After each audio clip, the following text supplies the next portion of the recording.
They said she'd miss under pressure until she made 3-mile shot through blizzard and saved entire battalion.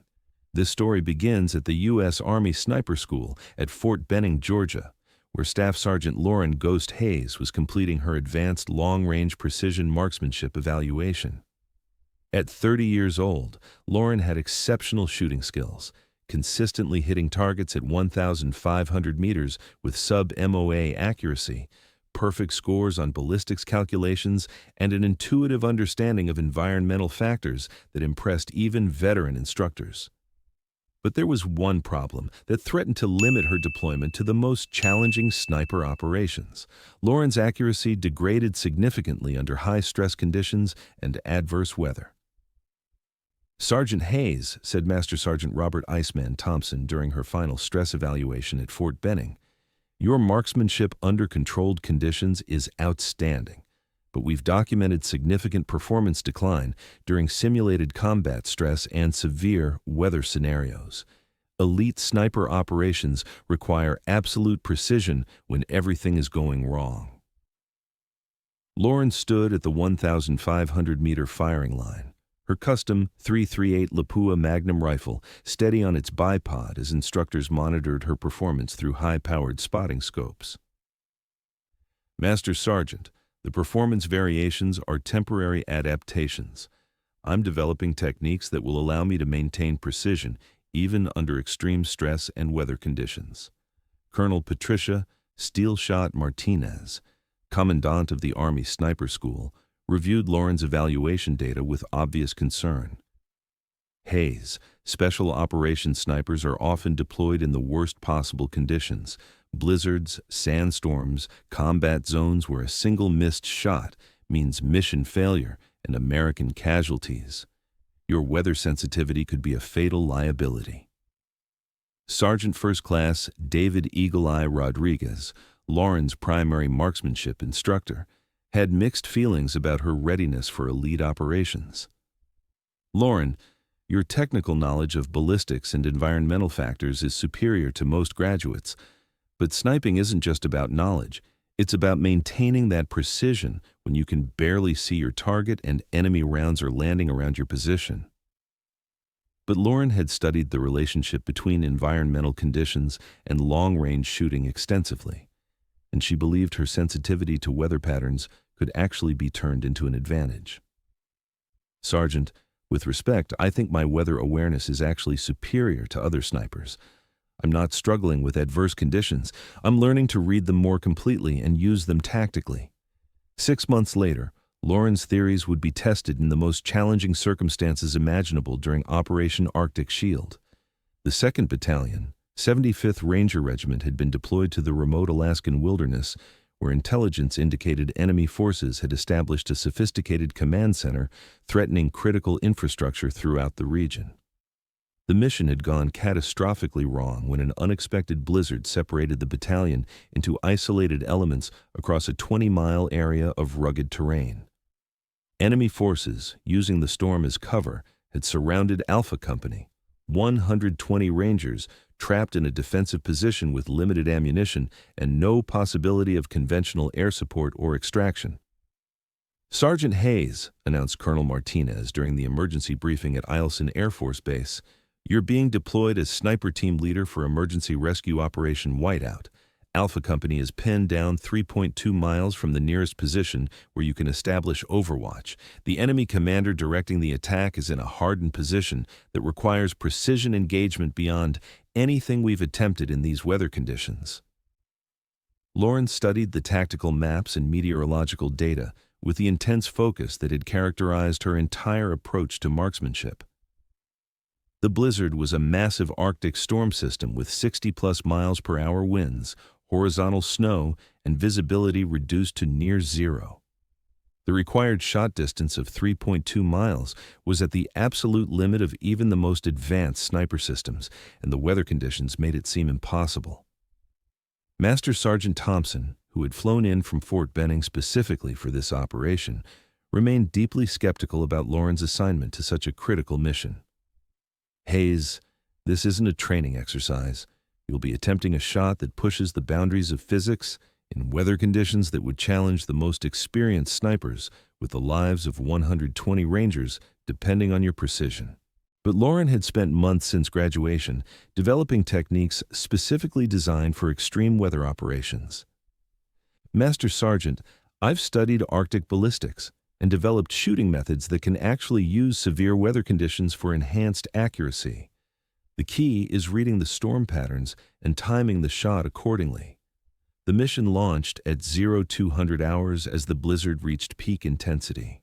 Lauren and her spotter, Sergeant Marcus Hawk Williams, made their way through waist-deep snow to the designated sniper position, a rocky outcrop designated Observation Post Summit that provided the only clear line of sight to the enemy command post 3.2 miles away. But as they established their hide, Lauren realized that all her theoretical preparation couldn't fully capture the overwhelming challenge of attempting a record-breaking shot in the worst weather conditions imaginable. "Ghost, this is Hawk," Williams whispered through his spotting scope as they established their firing position. "Visibility is essentially zero. I can barely make out the target area through thermal imaging. Wind is gusting 60+ miles per hour with unpredictable direction changes. This shot violates every principle of long-range marksmanship." Lauren adjusted her scope and studied the target through her advanced optics. The 3.2-mile shot would require her bullet to travel for over 8 seconds before impact, during which time it would be affected by multiple wind layers, extreme temperature variations, and atmospheric conditions that changed constantly throughout the blizzard. "Hawk, I'm reading the storm patterns differently than conventional weather analysis. The blizzard isn't random. It has structure and rhythm that can be predicted and used tactically." Lauren spent the next 2 hours conducting the most complex environmental analysis of her career. The 3.2-mile shot would require accounting for bullet drop of over 2,800 inches, wind drift potentially exceeding 150 inches, Coriolis effect amplified by the extreme range, temperature variations affecting powder burn and velocity, barometric pressure changes in the storm system, snow density affecting bullet flight characteristics, multiple wind layers with different speeds and directions. But Lauren's greatest insight was recognizing that the blizzard had predictable patterns that could be read and exploited for timing the perfect shot. "Hawk, I need you to time the wind gusts and visibility windows. The storm follows a pattern. Every 4.5 minutes there's a brief lull where conditions stabilize enough for a precision shot." Williams began monitoring the storm's rhythm, documenting the cyclical changes in wind speed and direction. "Ghost, you're right. There's definitely a pattern here, but the window is only about 15 to 20 seconds every few minutes. That's enough," Lauren replied, her voice calm despite the enormous pressure. "I just need to time everything perfectly." "Ghost, this is Alpha 6, came the desperate voice of Alpha Company's commander over the radio. "We're taking heavy casualties. Enemy sniper has us pinned down and their assault teams are closing in. We need immediate precision fire on the enemy command post." Through her scope, Lauren could barely make out the target area, a fortified position 3.2 miles away, where intelligence indicated the enemy commander was directing the assault on Alpha Company. The shot required precision that had never been achieved under these conditions. "Alpha 6, this is Ghost. I have the target area identified, but I need perfect timing for the shot. Stand by for engagement." Lauren began her pre-shot routine, but everything had to be adapted for the extreme conditions. Her breathing had to account for the thin, cold air. Her position had to compensate for wind loading on her rifle. Her calculations had to include variables that most snipers never encountered. "Hawk, next window in 90 seconds. I need continuous environmental updates until the moment I fire." Williams monitored the storm through his spotting equipment. Wind dropping to 45 miles per hour. Visibility improving slightly. Temperature holding steady at -15 degrees. Lauren felt the familiar calm that preceded her most difficult shots, but this time it was different. Instead of fighting the blizzard conditions, she had learned to work with them. The storm wasn't her enemy, it was her tool. "Ghost, this is Alpha 6. Enemy assault teams are 50 meters from our position. Whatever you're going to do, do it now." "Hawk, Wind conditions? Lauren asked, her rifle steady despite the horizontal snow. Wind dropping, 40 miles per hour, 35 miles per hour. Visibility window opening now. Lauren could see the target area clearly for the first time in hours. The enemy command post was exactly where intelligence had predicted, and through her thermal scope, she could identify the individual directing the assault. Target acquired. Range 3.2 miles. Environmental conditions calculated. Firing sequence initiated. Lauren's fingers settled on the trigger as she made final adjustments for the impossible shot. The mathematics were staggering. Bullet flight time, 8.7 seconds. Required elevation adjustment, 47 MOA wind compensation, 23 MOA left temperature coefficient, minus 2% barometric adjustment, plus 1.5%. But Lauren's greatest advantage was her ability to read the storm's rhythm and time her shot for the precise moment when atmospheric conditions aligned. Shot fired, Lauren whispered into her radio. The bullet left her rifle at 2,650 feet per second, beginning an 8.7-second journey through some of the worst weather conditions ever encountered in sniper operations. During those crucial seconds, the projectile traveled through multiple wind layers, temperature zones, and atmospheric pressure systems while Lauren and Williams tracked its progress. Time of flight, 3 seconds, 5 seconds, 7 seconds. Williams counted down while monitoring the target area through his optics.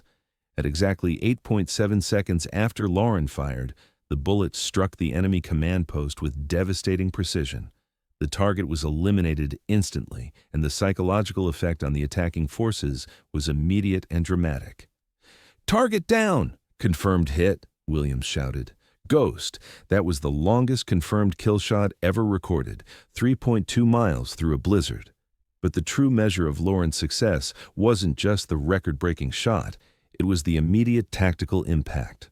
Within minutes of the enemy commander's elimination, the assault on Alpha Company began to collapse as subordinate leaders struggled to maintain coordination without their tactical genius. "Alpha 6, this is Ghost. Target neutralized. How's your tactical situation?" "Ghost, this is Alpha 6. Enemy assault is stalled completely. They're pulling back from our positions.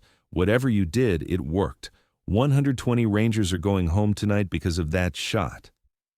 The extraction of Alpha Company proceeded smoothly once the enemy command structure collapsed. Lauren's single shot had not only eliminated the immediate threat, but had demonstrated capabilities that redefined what was possible in extreme weather operations. "Ghost, this is base control," came the voice of the Tactical Operations Center. "Confirm your shot distance and conditions for the record." "Base control. Confirmed 3.2-mile engagement in blizzard conditions. Wind 60-plus miles per hour. Visibility near zero. Temperature minus 15 degrees Fahrenheit. Target eliminated with single shot." The silence that followed was profound. Lauren had not only saved Alpha Company, but had achieved something that ballistics experts had considered impossible: a precision kill at over 3 miles through a major blizzard. "Ghost, this is Colonel Martinez. What you accomplished today isn't just a record. It's a redefinition of what's possible in precision marksmanship. You've just proven that environmental awareness can overcome any weather condition." As Lauren and Williams made their way back to the extraction point, the storm began to subside. But Lauren had proven that she didn't need calm weather for precision shooting. She had learned to find the calm within the storm.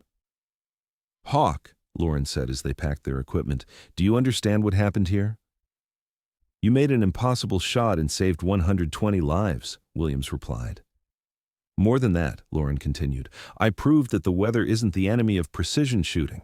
It's just another variable to be understood and controlled. When you truly understand environmental conditions, you can achieve precision that exceeds what's possible in calm conditions."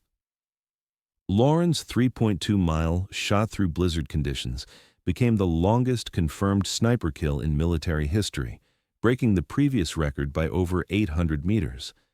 But more importantly, her success led to a fundamental re-examination of how the military approached extreme weather operations. The techniques Lauren had developed for reading storm patterns and timing shots during adverse weather were incorporated into sniper training programs throughout the military. Her approach to using environmental conditions tactically became known as Hayes Protocol and revolutionized extreme weather marksmanship. But perhaps the most significant change was an understanding that weather sensitivity could be an advantage rather than a limitation. Lauren's ability to read atmospheric conditions with exceptional precision proved to be exactly what enabled her record-breaking performance. Today, Master Sergeant Lauren "Ghost" Hayes leads the Army's Extreme Environment Marksmanship Program at Fort Benning, where she develops the techniques that enable snipers to operate effectively in any weather condition. Her methods, which treat severe weather as tactical opportunity rather than operational limitation, have been adopted by Special Operations Forces worldwide. The Ghost method for storm operations has become the standard for precision shooting in extreme conditions. And when young snipers ask her how she made a 3.2-mile shot through a blizzard, Lauren always gives them the same advice. Never let anyone tell you that bad weather ruins accuracy. Every storm has patterns, rhythms, and windows of opportunity. When you truly understand weather, you don't fight it, you use it. Sometimes the most impossible shots are only possible because of the conditions that everyone else thinks make them impossible. Because sometimes the person everyone thinks will miss under pressure is exactly the one who will hit the most impossible target, and sometimes the longest shot in history is taken when the weather is at its absolute worst.